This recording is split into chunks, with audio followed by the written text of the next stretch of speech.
Welcome to the MS-Perspektive podcast, Perspective with a K as I'm German. I'm Nele von Horsten, MS patient, patient advocate and author. I'm bringing you interviews, inspiration and information about living with multiple sclerosis and show you ways how you can positively influence the disease and make the best out of your diagnosis. On ms-perspektive.com you will find the show notes, 11 free tips as a PDF and lots of other information. And now the show begins. Thanks for tuning in again and welcome to episode number 105. The Sumaira Foundation and NMO. How one woman's journey is changing lives worldwide. Enjoy the interview. Hello, Sumaira. It's such a pleasure to have you on the show. And hi to Boston. Hi, thanks for having me. I know we've been trying to make this happen for a while, so I'm excited that I'm finally here, you're here, and we're ready to get to it. Yes, that's great. And before we actually start with the interview, it would be lovely if you could introduce yourself to the audience so they know who is with me on the podcast today. Sure. Hi, everyone. My name is Sumaira. I am a patient living with seronegative Neuromyelitis Optica Spectrum Disorder, also known as NMOSD. I live in Boston, Massachusetts. I was diagnosed 11 years ago after sudden vision loss and weakness. And 6 weeks after my symptoms, I was diagnosed. And 2 months after my diagnosis, I started the Sumaira Foundation, which is now 11 years old. And I currently serve as the executive director. Fantastic. So that was really a fast start. But maybe can you take us back to the moment where you first experienced the symptoms? What were your initial thoughts?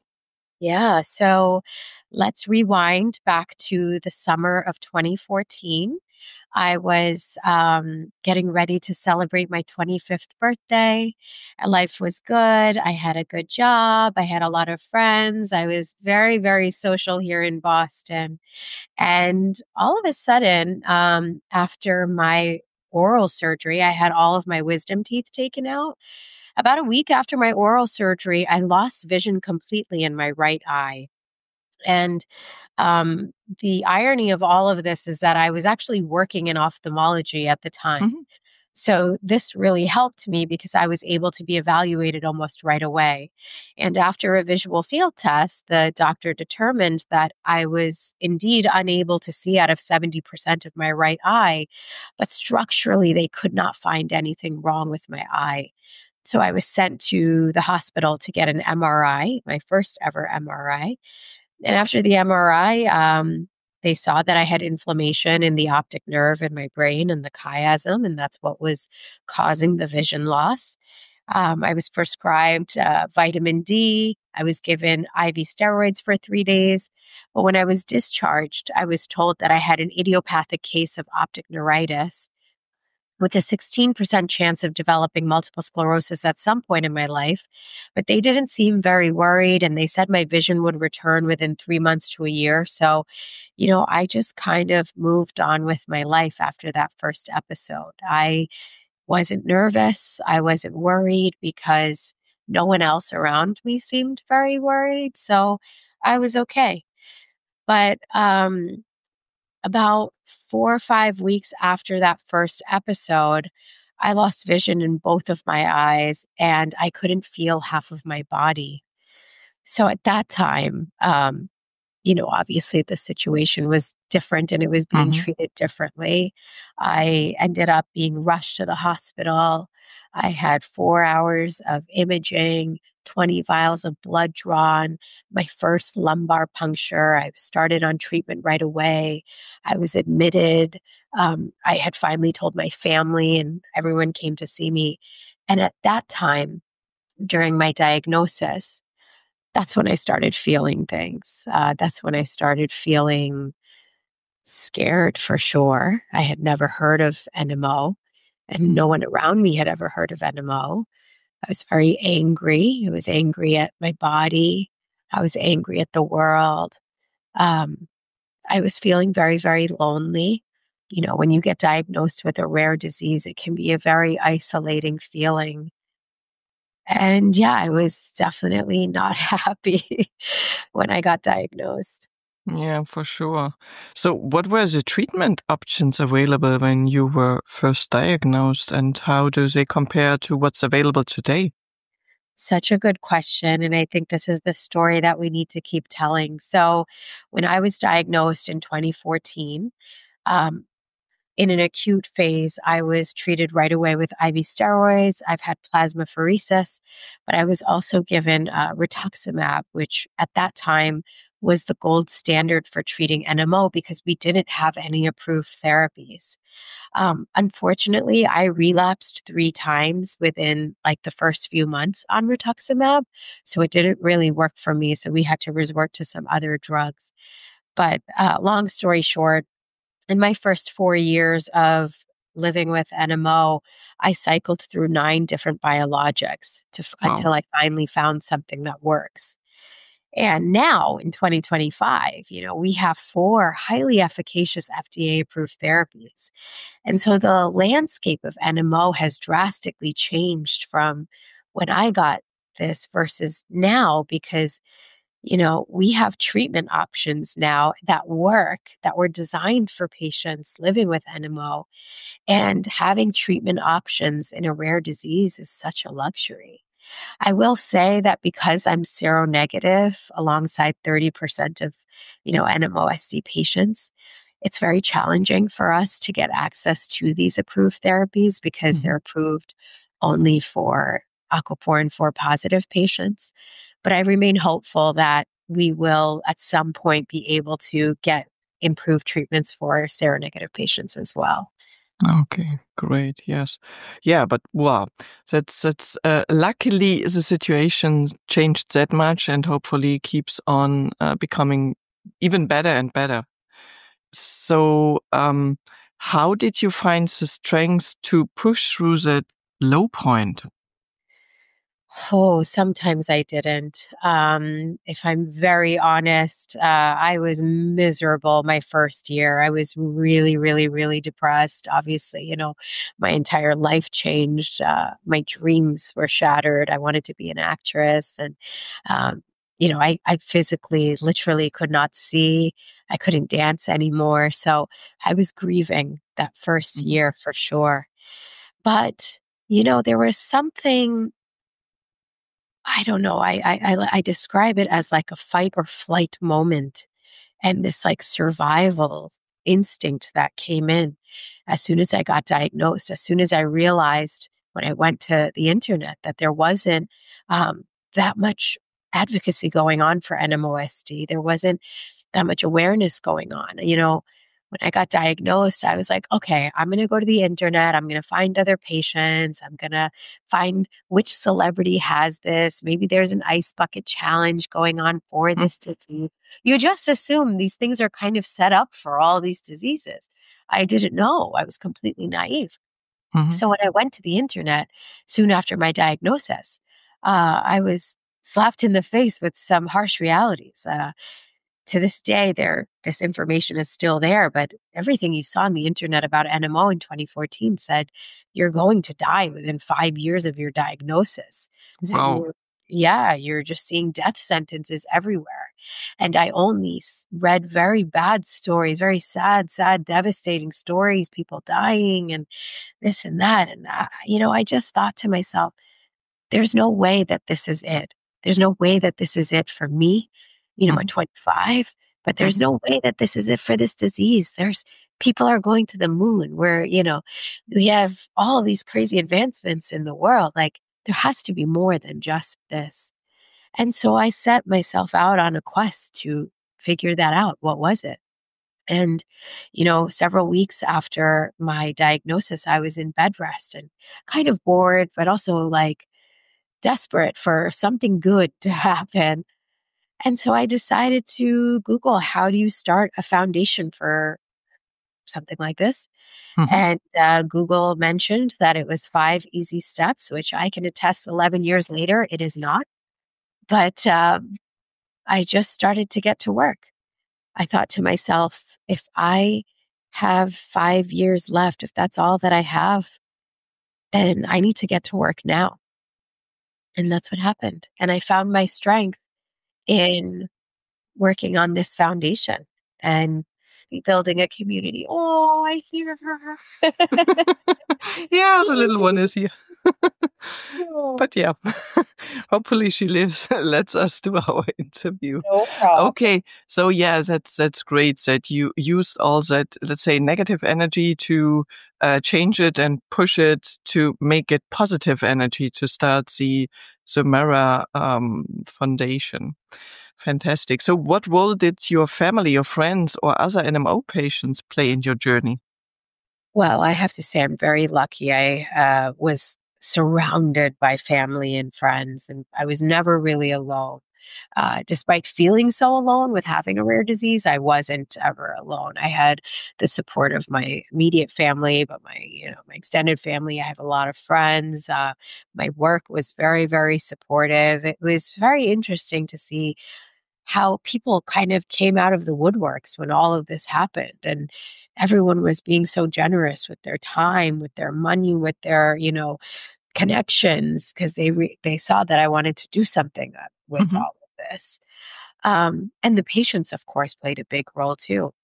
So one kind of turning point was 1 month after my diagnosis. I had worked with Boston Magazine to publish an article about my story, but more importantly, that I was, you know, going to start a nonprofit to raise awareness for this rare disease. And shortly after that article came out, patients from all over the world started reaching out to me via Facebook. And they were like, "Oh, Sumaira, my name is so and so. I'm from this country. I have NMO." And I started finding people, or people started finding me, which was incredible. And finally, I was seeing that not all is gloom and doom. There were people who were stable. They had been in remission for several years. They had careers still. They were able to get married and have families and all the things. So the patients really played a huge part in my kind of healing process with this in the beginning. And then, of course, with the foundation, without the patients, we couldn't do anything. Yeah, yeah, great. So, I mean, you already mentioned what motivated you to create the Sumaira Foundation, and what was your vision at the start? Very different than what it is now. I had never worked in nonprofit. I had never, worked in a charity. I had given to charity many times, but working in this space is very different. I knew nothing about rare disease. I knew nothing about advocacy. I just kind of went in blindly, literally and figuratively. And I just said, if I can help one person, that's what matters here. For me, I just wanted to raise awareness as much as I could. And I have a public relations degree from Boston University. I worked in the entertainment industry for a long time. I was very enmeshed in the healthcare community here in Boston. So I kind of took all those pieces together and realized like there's something I can do here. So I really leveraged social media, being, a millennial and a digitally savvy, I guess, native, I use social media a lot to get the word out. And it really just started with very simple messages about what is the disease, how does it manifest, and all the things. But the next thing that I did shortly after we became an organization in October 2014 was I launched a storytelling platform called Voices of NMO and now Voices of MOG. And I wanted to share stories of patients, caregivers, and doctors from all over the world so that when these patients who are newly diagnosed and their families, look to the internet, they can read better stories, Mhm. more inspiring, motivational stories and happier stories. And to this day, it is our longest standing program. We have published close to 200 stories from around the world. And, we get messages from patients all the time that when they come across these stories, it helps them so much in their own recovery. So I have to say, 11 years later, I am so thankful for 25-year-old newly diagnosed Sumaira because she had the kind of wherewithal to realize that something A needed to be done, But more importantly, storytelling was going to be sort of the vehicle that we got the message out there. Great. Yeah. So what were some of the biggest challenges in establishing the foundation, and which most important milestones the Sumaira Foundation has achieved? Yeah, I think the most challenging would be that I myself was going through all of this at the same time. So I have been living with this disease for as long as the foundation has been alive, barring 2 months. So my NMO anniversary is the same as, the anniversary of the foundation. And while I think that was obviously a good thing because I didn't waste time and I kind of leveraged my own experiences to connect with others, it was very challenging because on the other hand, as a patient, I didn't want my whole identity and my whole life to become about my disease.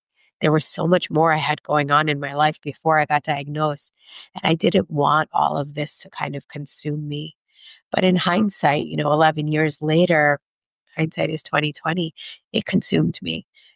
I was trying to get through my own health journey and trying to be stable while relapsing after relapsing, going through menopause that first year because of some of the treatments, being in and out of the hospital, getting tested for kind of everything under the sun, working a full-time job while also building a nonprofit from scratch in an area that I had no experience in. So I would say that that was the biggest challenge was that I just dove right in my entire body, and I didn't do anything else but work and disease. But Mm-hmm.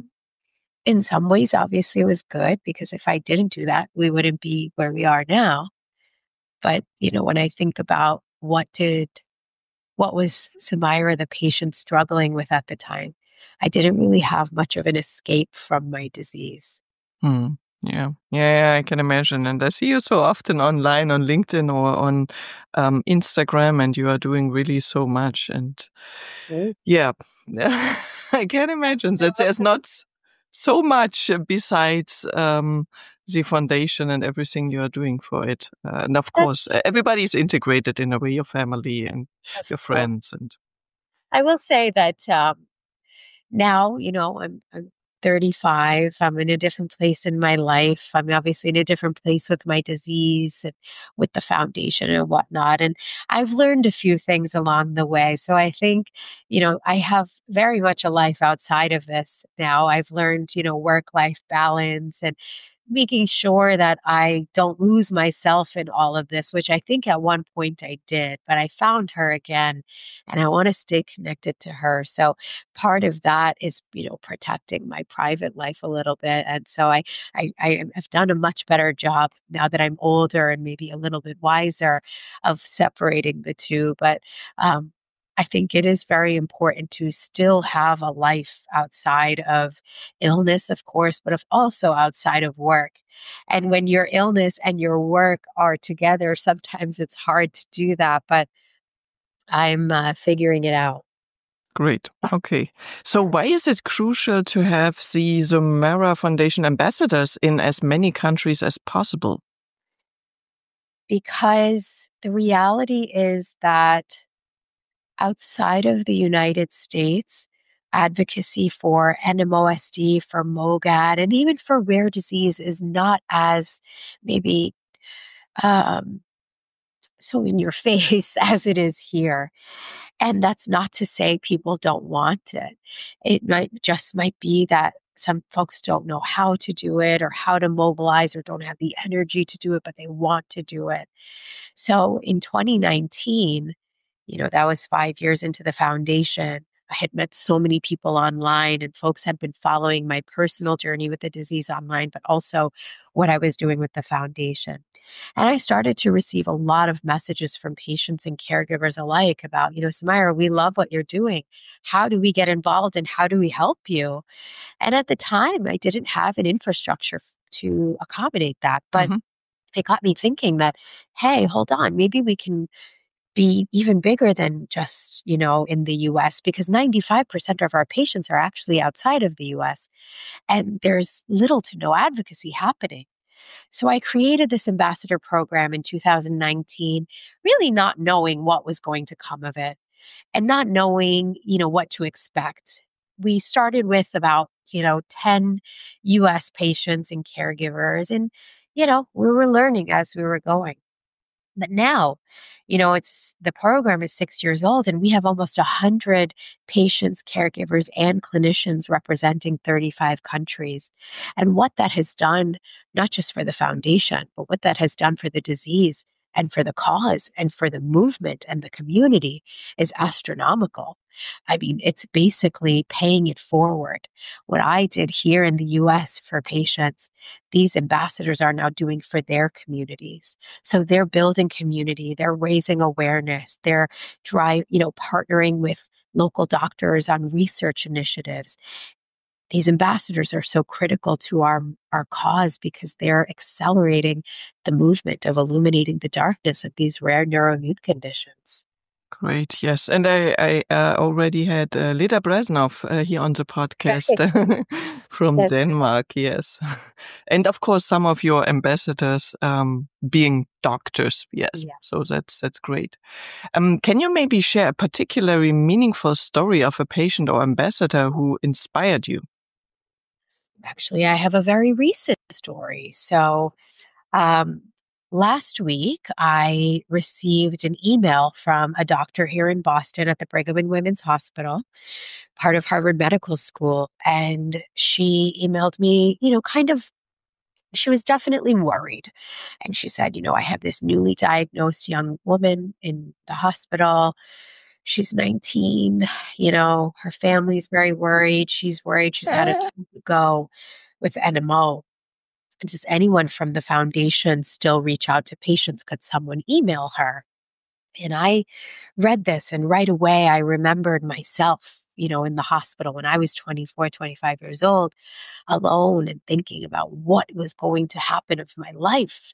Mm-hmm. And so I wrote back to the doctor and I told her, I said, well, we of course do, but actually I happen to be in Boston. Like, if it helps, I can come and see her myself. And the doctor was so blown away because she did not expect me to answer, first of all. The second, she didn't realize that like I would do something like that, but I was so happy to. I mean, of course, this is why I do what I do. So last week, the doctor and I went to go visit the patient together. And when I walked into the room, I was so taken aback because the parents were getting very emotional at the sight of me. And that's a new experience for me because usually I make people smile or I make people laugh. I've never been in a situation where someone sees me and they start crying. Now I realize they weren't crying because they were sad. I think they were crying because they were relieved as parents. Their 19-year-old daughter just got diagnosed with NMO. They wanted to see somebody who was living with this, who was okay. And seeing me kind of be normal brought so much relief. So I spent about 40 minutes at the patient's bedside talking to her family, talking to the doctor. And I was telling, the young lady, like, of course, this is hard. You never want to get diagnosed with something. But let me tell you how far we have come with this disease and getting diagnosed in 2025. It's still hard, but it's not as hard as it used to be.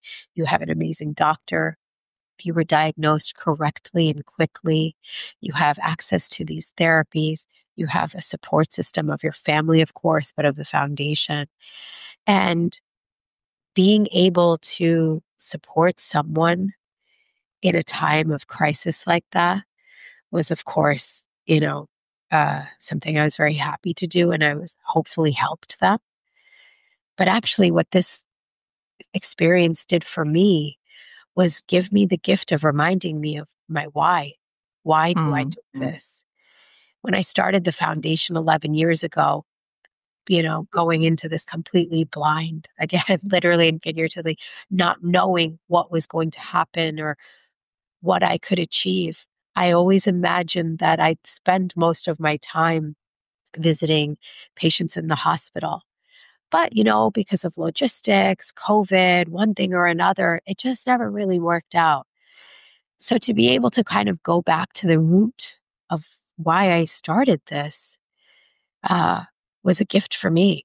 She reminded me how important this work is, because sometimes you lose sight of it when you're so in the thick of running a global organization, growing it, managing, 125 people, working on projects all over the globe, different time zones, doing accounting and operations and programming.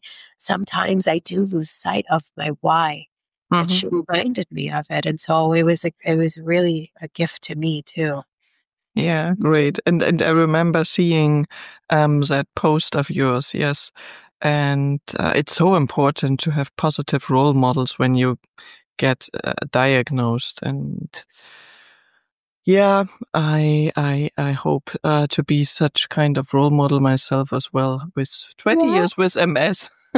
And having 2 kids and having the podcast, and it's really important. Absolutely. What you're doing is also a gift. You're raising awareness, you're bringing stakeholders together, you're sharing stories of so many different perspectives from all over the world. You're also showing other MS patients that life does not end, and you're bringing more life into the world with your children. So it's while doing a podcast and all of that. So actually it's very admirable what you're doing. Yeah, thank you. So, how are you doing today, both in terms of your health and your mission with the Sumaira Foundation? Well, I'll start on the health stuff. So I have been in remission for 6.5 years, which, Hey. yeah, it's a huge thing. And I want to share remission stories more often. I think people need to hear them. But so I'm very, very grateful from that standpoint. I've been stable. Um, I get sick like everyone else right now. I'm, overcoming the flu or something like that. And as an immunocompromised patient, things maybe take a little bit longer to recover from, as you know. But no, touch wood, I'm good. I have no complaints. I'm very, very grateful. It's so interesting to remember the beginning days of all of this versus now. You would never know I have NMO now. And I think that's a testament to how far we've come with this disease and understanding it, caring for it, and treating it. So from a health perspective, I'm so, so, so grateful. I count my blessings every day because I was supposed to have a very different outcome. In terms of the foundation, again, very, very grateful, and I feel so blessed. And sometimes I don't know why so many good things keep happening to me and the foundation, but we're growing a lot, and we're continuing to expand all over the globe, trying to reach as many patients, doctors, caregivers as possible. Um, we're getting more focused on diagnostics now that we have these treatments, which are, of course, excellent. We still need a lot of work in diagnostics and making sure that people are diagnosed correctly and quickly, and have access to diagnostics no matter where they are in the world. So lots of really cool things happening at the foundation. We've grown a lot in size in terms of our, what are we focusing on? We have a really amazing team. And so, yeah, all is good. I'm very curious to see what kind of the next 10 years looks like for the foundation. I could have never imagined we'd be where we are today, even 5 years ago. So, yeah, I'm kind of going into it with an open mind, open heart, and, hopefully there's a lot more growth to be had. Yeah, great. And I see you traveling all around the globe in a way. So, Yeah. what are the next big goals for the Sumaira Foundation? Are there any upcoming initiatives or projects you are excited about? Yeah, so we are, as I said, diagnostics is a big focus for us. The continuation of our global expansion with a special focus on lower middle income countries. So I think this year you'll start to see us doing more work in, sub-Saharan Africa, in Asia, in the Middle East, in Latin America, where, resources are not as available as, Europe and the United States and Canada. Um, we are hopefully going to be getting some very big grants that I'll be able to announce in the near future. And, just kind of continuing with all of the stuff that we already have going on. So, patient education is super important to us. Mhm. Uh, continuing to fund research, to continuing to fund fellowships, doing these patient empowerment events that we do now all over the world, continuing to build our ambassador program. Uh, there's a lot more continuation, but there are some new initiatives that you'll see about later this year. Yeah, great. What do you wish more people, patients, doctors, or the general public understood about living with a rare disease? Um, that it's actually not so rare. There are hundreds of millions of people in the world living with a rare disease. So I guess this message is more for the general public that rare disease is not so rare. And I think the more awareness we can do around rare and, lobbying, so to speak, the more support we can get for rare disease so that other rare diseases can have the same experience that NMOSD and now MOGAD are experiencing. Our diseases could be poster children for what could happen in rare disease when all the right people come together, and resources are obviously involved. So that's my message to the general public is that, don't be so quick to think that rare disease is so rare. I think everyone is just probably one link away or a couple links away from someone with a rare disease. And to the patients, I say this all the time now, we have to really work hard at it, but it's very important to not let our diagnoses define us, consume us, limit us from continuing to live. It's really important to focus on living while we're still here. So I want to make sure that people, especially with these diseases, uh, live in the present and remember to take care of their heart and their minds in addition to their bodies and the diseases. And to the doctors, we're very lucky in NMOSD and MOGAD to have incredible doctors who are so dedicated to these diseases. They take the work home with them. They're doing so much research. They're at the bedside. They're at conferences. They're publishing. I mean, once I got to meet so many of these key opinion leaders in NMO and MOGAD, I stopped being afraid of having this because I was like, whoa, look at all these people who care about this disease and how much they're working on it. So to those doctors, thank you, thank you, thank you. We would not be where we are today if it weren't for them. And to doctors who are not specialists in these diseases, but, interface with patients who have NMOSD and MOGAD, I think it's so important to listen and learn from rare disease patients because oftentimes we can describe our diseases better than a clinician can. Like we're living it. We know what we're feeling. We know what we're experiencing. So it's important to listen and learn from every patient, from every experience. And, just continuing to exercise shared decision making. I think that's a Yeah. really important thing in 2025 that I would like to see more of.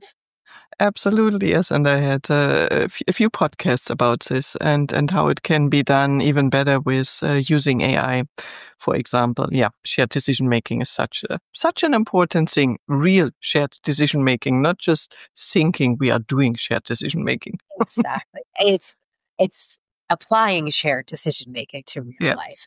absolutely. So if you could share one message of hope with the NMO community, of course, MOGAD community as well, what would it be? Hmm. To the NMO community, we have had so many advancements in the last 10 years. And I think the next 10 years we'll see even more. So do not give up. Even in the darkest of times, there is always a light at the end of the tunnel.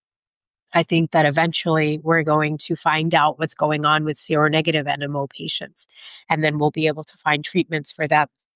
And I hope that these drugs continue to be more and more accessible to patients around the world. So for NMO, I think the future is bright, and it continues to be bright, and it will be even brighter. And for MOGAD patients, same. I mean, there are several clinical trials happening right now for MOGAD, which means hopefully in the next coming years, there will be approved therapies for MOGAD patients as well. And, MOGAD is so interesting. Everywhere you turn, everyone is talking about MOGAD. So these patients are never going to be alone or in the dark or anything. There are so many people, doctors, researchers, pharma, policymakers, advocates, patients who are working tirelessly to ensure that MOGAD patients are also taken care of. So in short, NMO and MOGAD are very, very lucky rare diseases with very, very bright futures ahead. Great. Okay, so Sumaira, let's come to the quickfire Q&A session. Complete the sentence. For me, NMOSD is?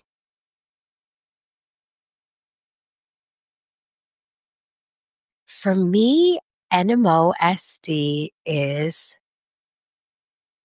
has been a lifeline. Mm-hmm. What development would you like to see in the field of NMOSD or MOGAD in the next 5 years?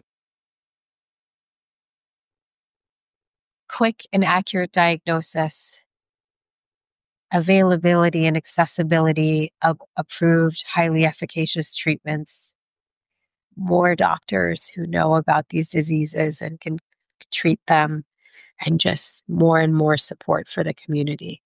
Yeah, 4 important things. Okay, so finally, what advice would you give to someone who has just been diagnosed with NMO or another rare disease? Oh, what advice would I give? Feel what you're feeling. It's okay to be sad. It's okay to be angry. It's okay to be scared. All of those feelings are very, very legitimate, but don't get stuck in that. At some point, you will find strength to move on. You will see a light at the end of the tunnel. It may take longer than you expect or you want it to, but it will happen, and you have to believe that it will happen. And also believe in yourself. Our bodies, our minds are capable of so much. So just don't give up. If I had given up when they told me that I had X amount of time left to live, none of this would have happened. Yeah. So do not give up. Very important. Okay, so Sumaira, you were mentioning the Sumaira Foundation very often. How and where can interested people find you online and the Sumaira Foundation? Sure. So you can visit our website, which is www.sumairafoundation.org. It is actually available in 25 languages. So hopefully people from around the world are able to understand this information in their native tongues. We're also all over social media. You can follow us on Instagram, on Facebook, on LinkedIn, on X, on Blue Sky, and subscribe to our YouTube channel where we have hundreds and hundreds of videos dedicated to patient education and patient empowerment. Fantastic. That's great. And of course, I will put the links in the show notes. Sumaira, thank you very much. I know I missed you at ACTRIMS in Milan, but I guess I will see you somewhere at some point. Absolutely will. And thank you very much for everything you are doing. And of course, to everybody else who is in the network. I know in Germany it's a NEMOS network with very dedicated doctors, and hopefully there will be more and more of these, let's say, local networks working together with the international networks, and looking to a bright future for these rare diseases. Thank you so much. No, my pleasure. Thank you. Bye. I hope you enjoyed the interview, and if you are living with NMOSD or MOGAD, you should definitely check out the website. I think the most important message is you are not alone, and many very intelligent and ambitious people are working on a brighter future. So the future looks good, and you should stay as healthy and active as possible. And please let other people know about this podcast who might be interested in it, or rate it wherever you are listening to it. And then, see you next time. Bye. Thank you for listening today. I hope you found it helpful. You may also be interested in the previously published episodes and posts, which you can find at ms-perspektive.com/podcast. Perspective with a K. You can also get a free PDF with 11 tips for your positive impact on MS at ms-perspektive.com/newsletter. If you'd like to get in touch, you can reach me at nele@ms-perspektive.com or on social media. See you next time.